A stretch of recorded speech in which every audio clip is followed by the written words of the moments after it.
ધોરણ 12 English unit 5 read 1 ends. તમે ધોરણ 10માં કદાચ હનીકોમ્બ વિશેનો પાઠ ભણી ગયા છો. તો હનીકોમ્બમાં જે રીતે મધમાખીઓ કામ કરે છે એવી રીતે અહીં આગળ કીડીઓ કઈ રીતે કામ કરે છે, એ નાનું જ જંતુ હોવા છતાં પણ કઈ રીતે કામ કરે છે એનું બહુ સરસ અહીં આગળ વાત થયેલી છે. તો આપણે જોઈએ unit 5 read 1 ends. The following behavior was noticed by a scientist who was making a study of ants. અહીં આગળ નીચે જે આખો અભ્યાસ આપેલો છે એ વૈજ્ઞાનિક દ્વારા અહીંયા નોટિસ કરવામાં આવ્યું છે, નોંધ લેવામાં આવી છે કે કીડી કઈ રીતે કામ કરતી હોય છે. A number of ants were down in a pit. ઘણી બધી કીડીઓ, પીટ એટલે ખાડો, નીચે એક ખાડા જેવું હોય છે, ત્યાં ઘણી બધી કીડીઓ જોવા મળી હતી સાયન્ટિસ્ટને. Where they had killed some flies and other insects for food. જે જગ્યાએ એમણે ફ્લાઇઝ એટલે પતંગિયાઓ અને બીજા જંતુઓને ખોરાક માટે મારી નાખ્યા હતા. The ant began fetching the small bits of these insects up to their ant hill. Ant hill જે કીડીઓનો જે દર હોય ને એના પર આ ટુ ફેચ એટલે લાવવું, આના નાના નાના ટુકડાઓ એ લાવી રહ્યા હતા. This was arduous work for them. કઠિન કામ હતું એમના માટે.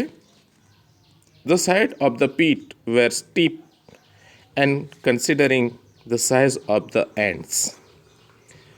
કીડીની જે સાઇઝ છે એની પ્રમાણમાં જે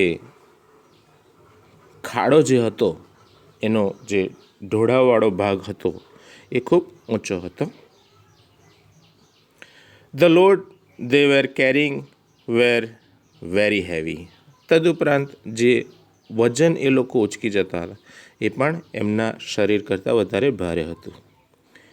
It was as if a group of men were carrying a weight of 200 pounds each.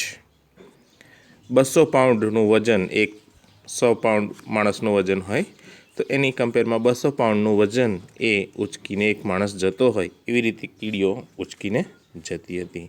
And climbing the cliff એટલે ઊંચા આમ ભેખડ જેવો ઢોળાવાળો ભાગ, અને આ જે ઊંચાણવાળો જે ભાગ હતો એ લઈને ચડતી હતી. The ants immediately organized the work in this way. અને કીડીઓએ તરત જ આ રીતે કામની ગોઠવણી કરી. While some were carrying up the bits of insect, જ્યારે કેટલીક કીડીઓ વજન ઉચકીને જતી હતી. The others went in front and cleared away any sand or small stone that obstructed the way. Obstruct એટલે અવરોધવું. કીડીઓ વજન લઈને જતી હોય તો તેની આગળ થોડી કીડીઓ ચાલે કે જે પથ્થર, રેતી ને આવું બધું હોય તે બધું સાફ કરે રસ્તો. આ રીતે એ લોકોએ કામને ઓર્ગેનાઇઝ કર્યું હતું. એટ સમ પોઈન્ટ્સ, અને કેટલીક જગ્યાએ where it was difficult to get the foothold, પગ રાખવાની જગ્યામાં મુશ્કેલી પડે એવી જગ્યા હોય, there these other ants would position themselves in such a way, તો ત્યાં બીજી કીડીઓ એ રીતે ગોઠવાઈ જતી that the ants carrying the load could easily climb over them, કે જે વજન ઉચકીને જતી કીડીઓ એના ઉપર થઈને પસાર થઈ શકતી. Near the top of the pit, જે પીટ એટલે કે જે ખાડો છે એના ઉપરના ભાગે ચડતી વખતે, however there was a small part of the way, જ્યાં ચાલવાનો રસ્તો કેવો હતો, ખૂબ નાનો હતો. which was completely smooth and steep, જે સંપૂર્ણતઃ લીસો અને ચઢાણવાળો હતો. સ્ટીપ એટલે ચઢાણવાળો. However there were no footholds, ત્યાં કોઈ પગ મૂકવાની જગ્યા હતી નહીં. The ants came up to this point, આ જગ્યાએ કીડીઓ આવી પહોંચે છે. એન્ડ ધેર પ્રોગ્રેસ સ્ટોપ્ડ, અને ત્યાં એમનું આગળ વધવાનું રોકાઈ ગયું. ઇટ સીમ્ડ, એવું લાગતું હતું, after all they had been defeated, કીડીઓ હારી ગઈ. ઓફ ધ મેની એન્ડ્સ, ઘણી બધી કીડીઓમાંથી, which tried to climb the part, આ જગ્યાએ ચડવાનો પ્રયત્ન કર્યો. Only one reached the top, માત્ર એક જ કીડી ટોપ ઉપર ચડી શકી. This one was immediately made by a number of ants from the anthill, અને આ કીડી બીજી ઘણી બધી કીડીઓને ભેગી કરી લાવે છે. To whom it conveyed a message મળીને એમને સંદેશો આપે છે. And now an amazing thing happen, અને એક આશ્ચર્યજનક બાબત બની. The ants at the top began climbing down into the pit backward, પેલા ખાડામાં પાછલી પૂઠે એ લોકો ઉતરવા લાગે છે. Each holding the tail end of the another, પાછળનો એક કીડી બીજી કીડીનો પાછળનો ભાગ પકડી અને એ રીતે પાછળ ઉતરે છે. In this way an ant chain was soon formed, અને એન્ટની કીડીઓની એક સાંકળ જેવું બની જાય છે.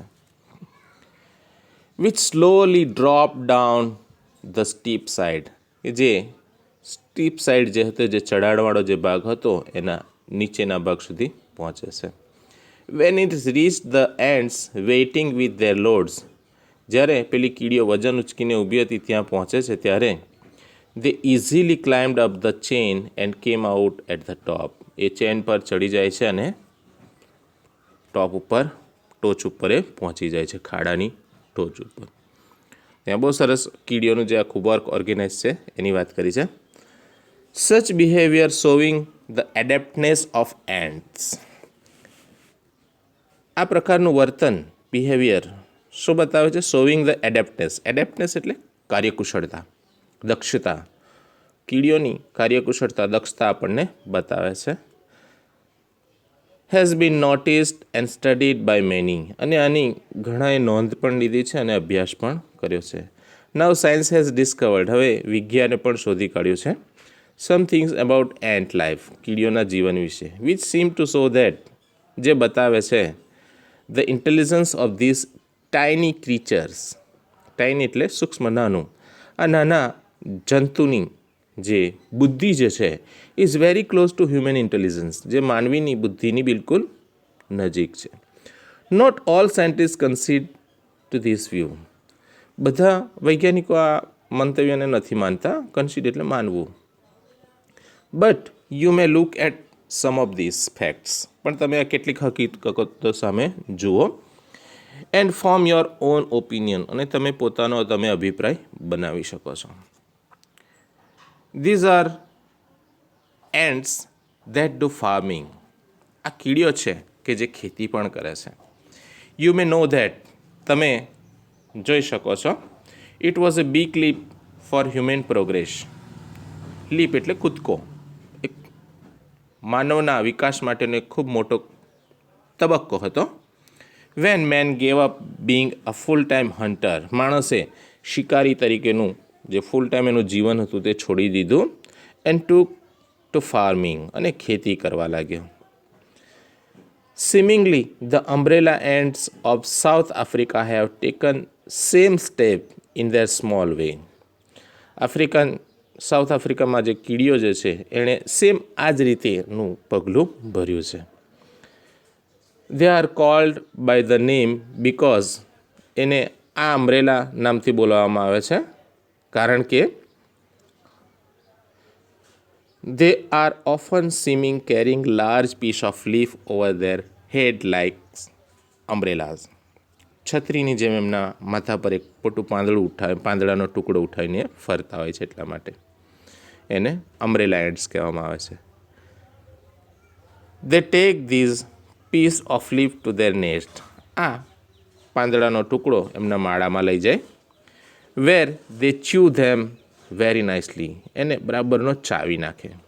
આફ્ટરવર્ડ, અને ત્યાર પછી, they make bed of this chewed up leaves, આ જે ચાવેલા જે પાંદડાઓ જે છે એની એક સરસ મજાની બેડ પથારી બનાવી દે. On this beds grows a kind of fungus, અને આ બેડ પર એક ફૂગ જેવું ઉગવા લાગે છે. Which is the food of ants, અને એનો જ આ કીડીઓ ફૂડ તરીકે ઉપયોગ કરતી. તો આ રીતે જે અમ્બ્રેલા એન્ટ્સ જે છે એ ફાર્મિંગનું કામ કરે. તમને અમ્બ્રેલા એન્ટ્સ વિશે પણ એક્ઝામમાં પૂછાઈ શકે. ખૂબ ધ્યાનથી આ પાઠ વાંચજો. બરાબર, આગળનો આપણે આવતા પાઠમાં જોઈશું. કોઈક ક્વેરી હોય તો લખી રાખજો.